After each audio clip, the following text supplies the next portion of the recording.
Bonjour à toutes et à tous. Donc aujourd'hui je vais m'intéresser à la production d'hydrogène par électrolyse. Donc c'est intéressant pour tout ce qui est stockage d'énergie solaire sur le long terme. Donc il y a deux systèmes qui existent. L'un c'est la membrane échangeuse de protons qui est c'est plus cher voilà, ça a une durée de vie un peu limitée. Et l'autre c'est l'électrolyse alcaline. Donc, la plupart des gens ils utilisent l'électrolyse alcaline quand ils font des systèmes eux-mêmes, notamment ce monsieur-là. Donc lui, j'ai fait le calcul, il obtient une efficacité de l'ordre de 25%, ce qui n'est pas énorme. Et donc pour cette vidéo-là, je vais aussi pour l'instant me concentrer sur l'électrolyse alcaline. Et dans d'autres vidéos, je ferai peut-être des essais avec les membranes échangeuses de protons, surtout quand on trouve des électrolyseurs qui fonctionnent sur ce principe sur AliExpress. Donc ça vaut peut-être le coup d'investir là-dedans. Donc les deux systèmes, membrane échangeuse de protons et électrolyse alcaline, normalement ont une efficacité autour de 60%. Moi, ce qui m'intéresse, c'est de savoir comment la distance entre les deux électrodes va avoir un impact sur l'efficacité et sur la production, la vitesse de production. Notamment parce que c'est très important de séparer bien les deux gaz pour ne pas avoir un gaz explosif, hautement explosif. Et donc, si on les met plus loin l'une de l'autre, on aura plus de chances de bien les séparer. Souvent, ça se fait avec une sorte de membrane entre les deux, mais si les deux électrodes sont éloignées, on aura plus de possibilités, en tout cas pour séparer les deux gaz. Donc pour l'expérience, j'ai prévu ces deux petites boîtes. Voilà, donc elles sont ouvertes devant, elles ont un petit truc ici pour retenir les gaz, et ensuite il y a un trou en haut par où les gaz peuvent s'échapper. Et donc sur celle-ci, j'ai ajouté en plus un tuyau par lequel je vais pouvoir récupérer l'hydrogène. Voilà, donc c'est ça mes deux plaques, c'est de l'inox. Pour mesurer le volume d'hydrogène produit, je vais utiliser une éprouvette graduée que je remplis avec de l'eau et que je mets à l'envers dans un seau avec de l'eau. Pendant la réaction, les bulles d'hydrogène vont monter en haut de l'éprouvette graduée, et après un certain temps, je vais pouvoir lire combien de millilitres d'hydrogène auront été produits pendant ce temps. Donc voilà mon montage. Donc j'ai une solution de 4 litres d'hydroxyde de sodium.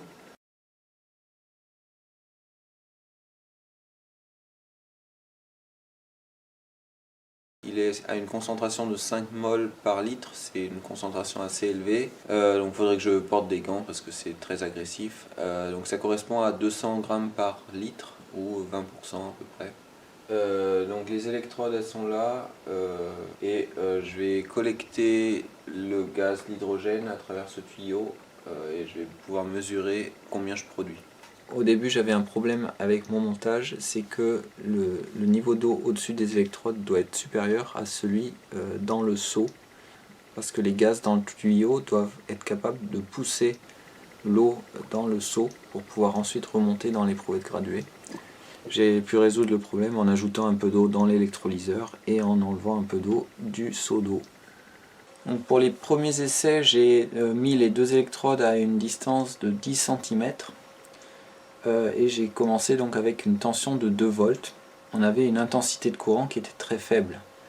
Donc j'ai progressivement augmenté la tension pour voir un peu comment ça se comporte quand on augmente la tension, et donc mesurer l'intensité de courant par rapport à la tension. Alors j'ai tracé le graphique ici de ce premier test. On voit que c'est approximativement linéaire et que la réaction commence à une tension à peu près de 2 volts. Normalement elle devrait commencer un peu plus bas selon Wikipédia. Je ne sais plus exactement quelle est la tension à laquelle ça devrait commencer, mais chez moi c'est 2 volts. J'ai remarqué également que l'eau de l'électrolyseur devient trouble à des puissances un peu plus élevées. On dirait qu'il y a des petites particules blanches qui se forment dans l'eau, je ne sais pas pourquoi. Donc après ce premier essai, j'ai donc commencé à faire les vraies mesures, où j'ai donc mesuré le temps, la quantité d'hydrogène produite. Ok, donc ça c'est assez exactement 81 millilitres. La tension et l'ampérage, donc l'intensité de courant ce qui me permet donc de calculer l'efficacité de l'électrolyseur et la vitesse de production d'hydrogène. Avant de rentrer plus dans les détails de l'expérience, il faut savoir ce que je veux dire par efficacité et vitesse de production d'hydrogène.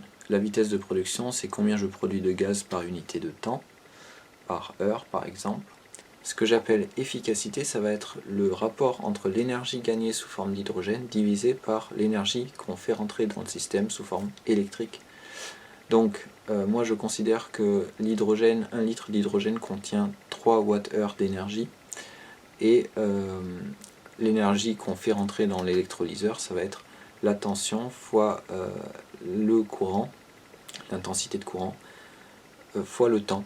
Et ça va nous donner une énergie aussi en Wh/heure ou en Wh/seconde. Donc les premiers résultats, toujours avec les 2 électrodes à une distance de 10 cm, on a une efficacité qui tourne autour de 50%. L'efficacité maximale, elle était de 71%, mais c'était dans des cas très particuliers où j'avais la tension très faible de 2 volts et un courant très faible aussi. Donc si on laisse ces deux valeurs de 63% et 71% de côté, on obtient une efficacité de 55% maximum et 39% minimum. Si on trace les points de l'efficacité en fonction de la puissance d'entrée, on voit assez clairement que l'efficacité diminue quand on augmente la puissance d'entrée. Si on continue maintenant l'expérience en rapprochant cette fois les 2 électrodes, donc cette fois je les ai mises à 3 cm à peu près, donc c'est le plus proche que je pouvais faire avec mes 2 boîtes. C'était assez compliqué à les rapprocher parce que j'ai dû utiliser des pinces parce que j'avais pas de gants. En tout cas maintenant si on regarde les données, l'intensité ne change pas trop non plus, elle reste autour de... Enfin elle est un peu variable mais elle est dans le même ordre de grandeur. La vitesse de production d'hydrogène reste dans le même ordre de grandeur aussi, autour de 400 ml par heure.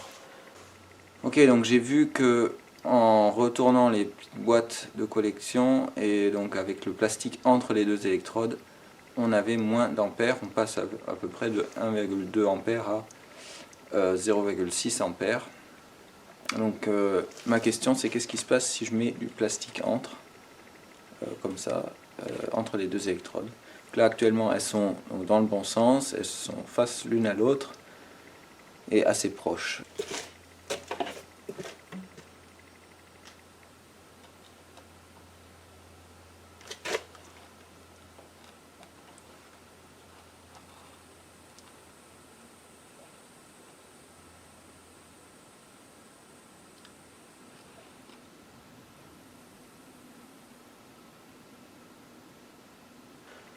Ma conclusion pour l'instant, c'est de mettre un truc en plastique entre les 2 électrodes. Ça ralentit la réaction, on produit moins de gaz, on a une production moins élevée.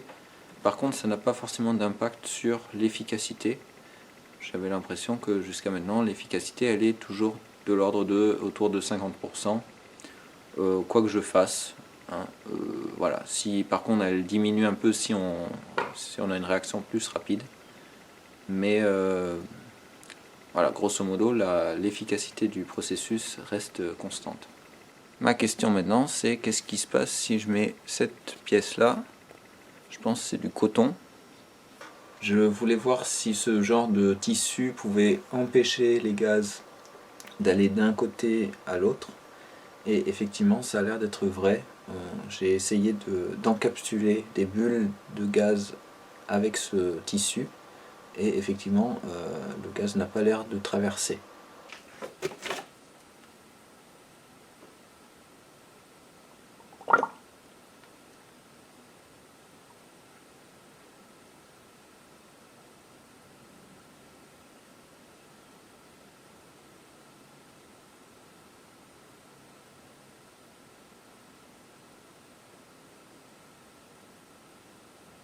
Juste pour conclure pour cette petite partie, donc si on met un morceau de plastique entre les 2 électrodes, ça va diminuer l'intensité de courant et la production d'hydrogène. Par contre, l'efficacité n'est pas changée. J'ai refait quelques mesures à ce niveau-là et effectivement, elle tourne toujours autour de 50%. Maintenant, si on met un bout de tissu entre les deux électrodes, ça n'a pas d'impact ni sur la production d'hydrogène, ni sur l'intensité de courant, et l'efficacité reste aussi à peu près la même, autour de 50%. Ça explique pourquoi souvent les gens ils utilisent un morceau de tissu pour séparer les deux gaz. Souvent ça va être un tissu en nylon, parce que le nylon ne va pas se dissoudre dans la solution alcaline. Maintenant, j'étais assez surpris de voir que l'efficacité ne changeait pas significativement quand on éloigne les électrodes ou qu'on les rapproche. Moi j'aurais pensé effectivement qu'en rapprochant les électrodes on ait une meilleure efficacité, et ce n'est pas visible, en tout cas avec mes mesures. C'est peut-être dû au fait que j'utilise des courants très faibles et des puissances relativement faibles pour mon électrolyseur, mais il suffirait d'agrandir les plaques pour avoir des courants plus élevés à la même tension. Pour finir, j'ai pris toutes les données de toutes les mesures et je les ai mises dans un graphique qui représente la production d'hydrogène en fonction de l'ampérage, de l'intensité de courant. Et on voit que c'est un graphique à peu près linéaire, et il y a quelques points là qui sont en dehors. J'ai rien vu de particulier à ces points, ils sont tous par contre issus du moment où j'expérimente avec les deux plaques très proches l'une de l'autre, avec un espace de 3 cm entre les deux plaques, et sans rien entre. Finalement j'ai aussi repris le graphique de l'efficacité en fonction de la puissance d'entrée, avec toutes les mesures que j'ai faites depuis le début. Et on voit encore une fois que l'efficacité a tendance à diminuer quand on augmente la puissance d'entrée. Voilà, ce sera tout pour cette vidéo. Faut dire que j'ai passé plusieurs jours à faire le montage, à faire tous les petits dessins avec les petites animations, etc. Donc j'espère que ça vous a plu. Et je vous dis à la prochaine pour une nouvelle vidéo. A bientôt!